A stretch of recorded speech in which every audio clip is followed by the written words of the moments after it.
नमस्कार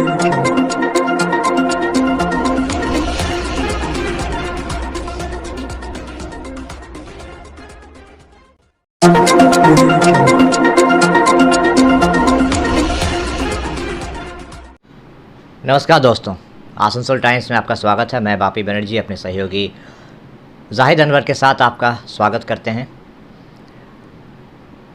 दोस्तों, आज का दौर एक ऐसा दौर है जहां पे लोग सिर्फ अपने बारे में सोचते हैं, समाज के बारे में, दूसरे इंसान के बारे में सोचने का हो सकता है बहुतों में जज्बा हो, बहुतों में इच्छा हो, लेकिन उनके पास वक्त नहीं है। वो अपने ही परेशानियों में इतने मशरूफ़ रहते हैं कि वो दूसरों के बारे में कुछ करने का सोचकर भी कर नहीं पाते हैं।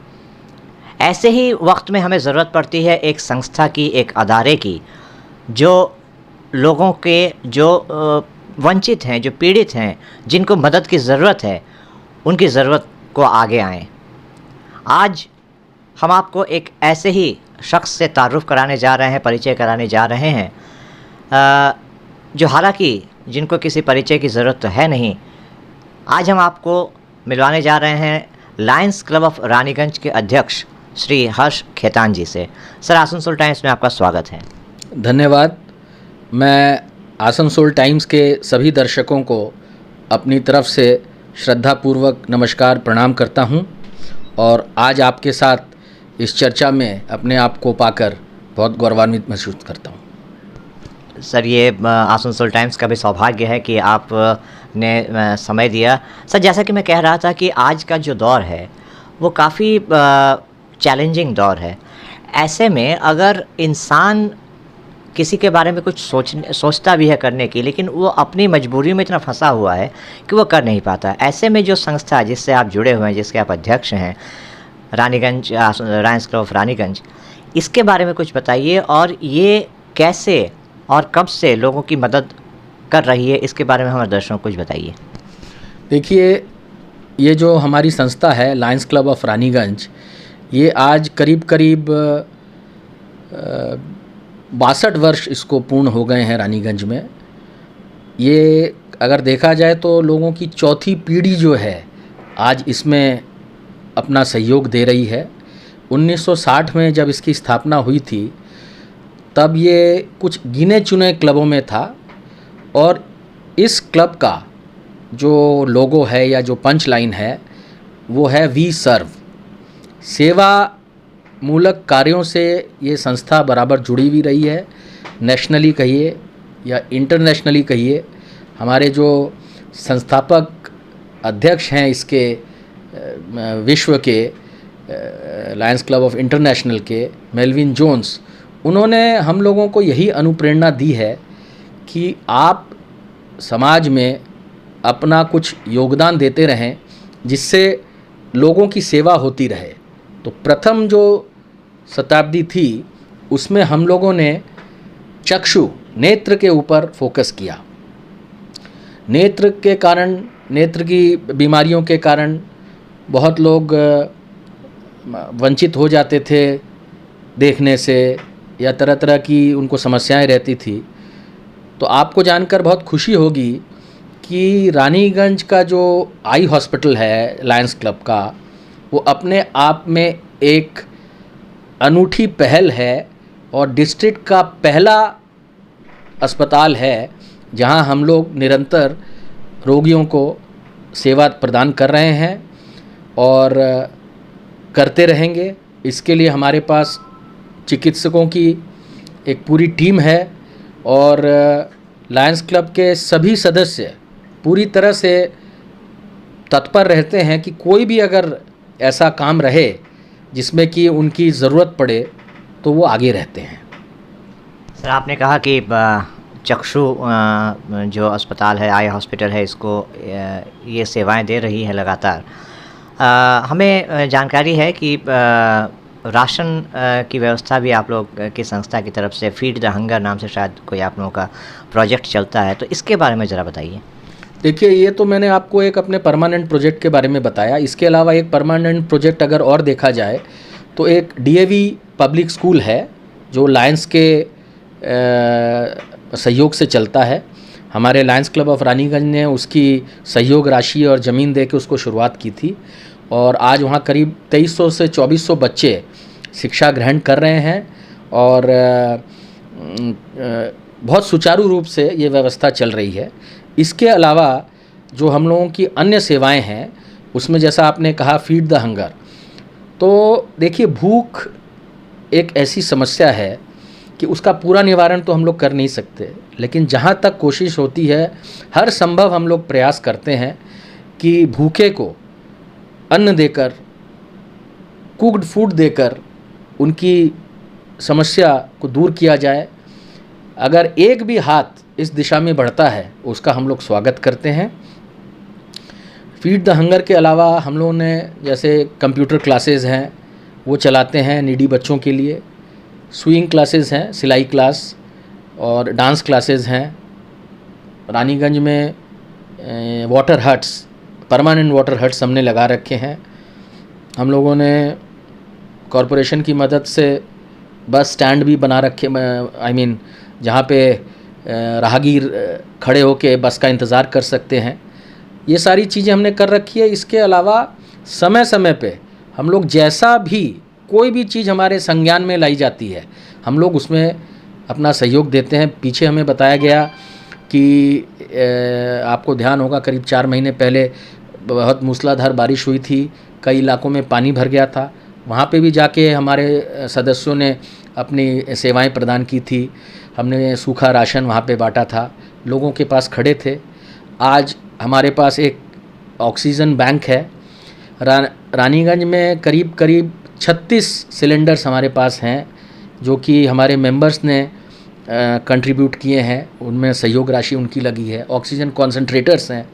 तो कुल मिला के हम लोगों का बेसिक जो ध्यान है वो ये है कि बिना ज़्यादा ढोल बजाए और सेवा कार्य करते रहो।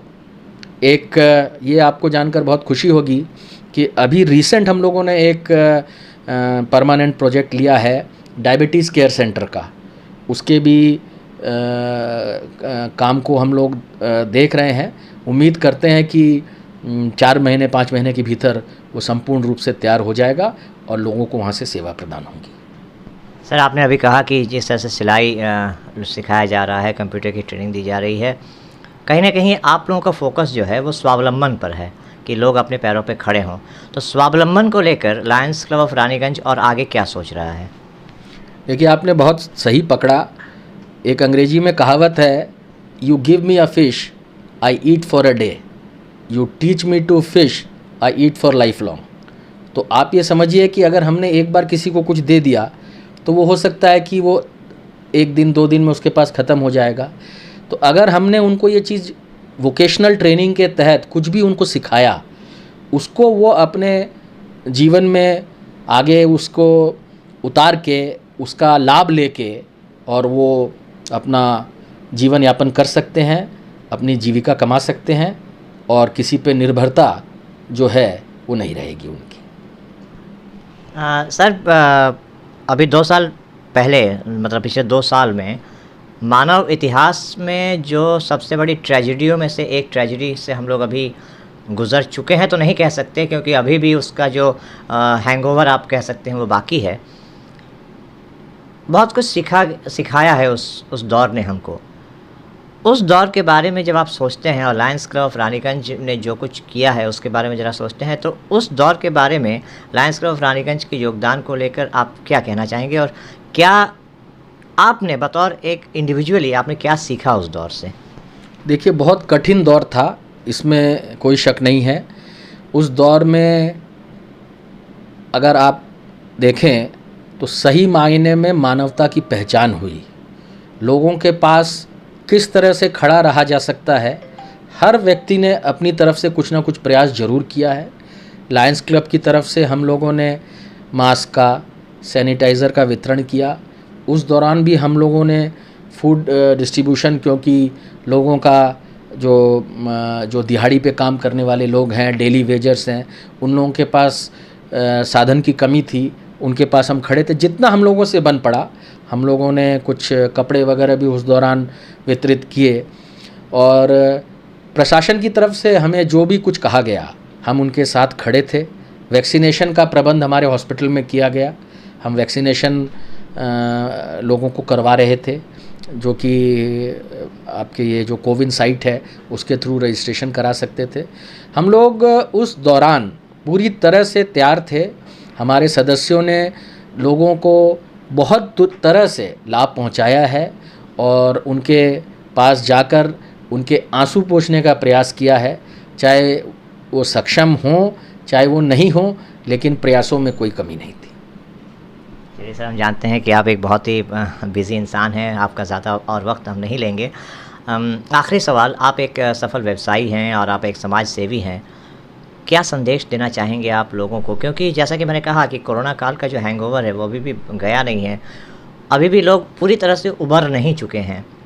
तो क्या कहना चाहेंगे आप उन लोगों से जो ऊपर वाले की कृपा से सामर्थ्यवान हैं कि लोगों की मदद कर सकते हैं? देखिए, आप इस चर्चा में आज मुझे हमारे दादाजी दिवंगत पूज्य श्रद्धेय श्री गोविंद राम जी खेतान याद आते हैं। उन्होंने जो मार्ग हमारे लिए प्रशस्त किया, हम लोग उस पर चलने का प्रयास कर रहे हैं। उन्होंने एकदम निर्मल हृदय से बिना किसी स्वार्थ के जनता की सेवा में अपना जीवन दिया। तो कम से कम कुछ भी अगर उनका अनुकरण हम लोग कर पाए तो मैं अपने आप को बहुत भाग्यशाली समझूंगा। उनका जो सीधा सरल जीवन था वो हमारे लिए एक प्रेरणा का स्रोत है और मैं ये कोशिश करूंगा कि मेरे से जो भी बन पड़ेगा, मेरे सामने कोई भी ऐसी चीज़ लाई जाएगी जिसमें कि मेरे आर्थिक रूप से या आप समझिए कि मानसिक रूप से और भी कोई सहयोग मेरा चाहिएगा, मैं आपके चैनल के माध्यम से यही संदेश देना चाहता हूँ। चलिए, यहाँ मुझे निदा फाजली साहब का एक शेर याद आ रहा है कि घर से मस्जिद है बहुत दूर, चलो यूँ कर लें किसी रोते हुए बच्चे को हंसाया जाए। छोटी छोटी बातें हम लोग कर सकते हैं, छोटे छोटे कदम हम लोग उठा सकते हैं जिससे लोगों की ज़िंदगी में छोटा सा ही सही लेकिन एक बदलाव आए। और जैसे कि हर्ष खेतान साहब ने कहा कि वो इसी कोशिश में, इसी जद्दोजहद में लगे हुए हैं कि कैसे अपने कर्तव्यों से, अपने कार्यों से वो लोगों की ज़िंदगी को बेहतर बना सकें, और ये सीख उनको विरासत में मिली है। सर, आसनसोल टाइम्स से बात करने के लिए बहुत बहुत धन्यवाद। धन्यवाद। और पुनः एक बार मैं आप सभी को अपनी तरफ से बहुत शुभकामनाएं देता हूं। आपके चैनल को बहुत शुभकामनाएं देता हूं कि वो आने वाले दिनों में एक बहुत बड़े और सफल चैनल के रूप में उभर कर सामने आए। मेरी शुभकामनाएं हैं आपको। चलिए सर, आपकी शुभकामनाओं के लिए आपके बहुत बहुत धन्यवाद। तो अभी आप देख रहे थे, हर्ष खेतान जी को सुन रहे थे। इनका कहना है कि अगर समाज में आप बदलाव लाना चाहते हैं तो वो बदलाव की शुरुआत आप अपने आप से कीजिए। पहले अपने आप को उस तरह से सोचना शुरू कीजिए, तब अपने आप सारी चीज़ें बदलने लगेंगी। और अगर आप में सामर्थ्य है कुछ करने का तो ज़रूर कुछ कीजिए। हमारे साथ बने रहिए। आसनसोल टाइम्स में हम आगे भी आपको ऐसी ही शख्सियतों से रूबरू करवाते रहेंगे। लेकिन अभी के लिए मुझे बापी बनर्जी अपने सहयोगी जाहिद अनवर के साथ दीजिए इजाज़त। नमस्कार।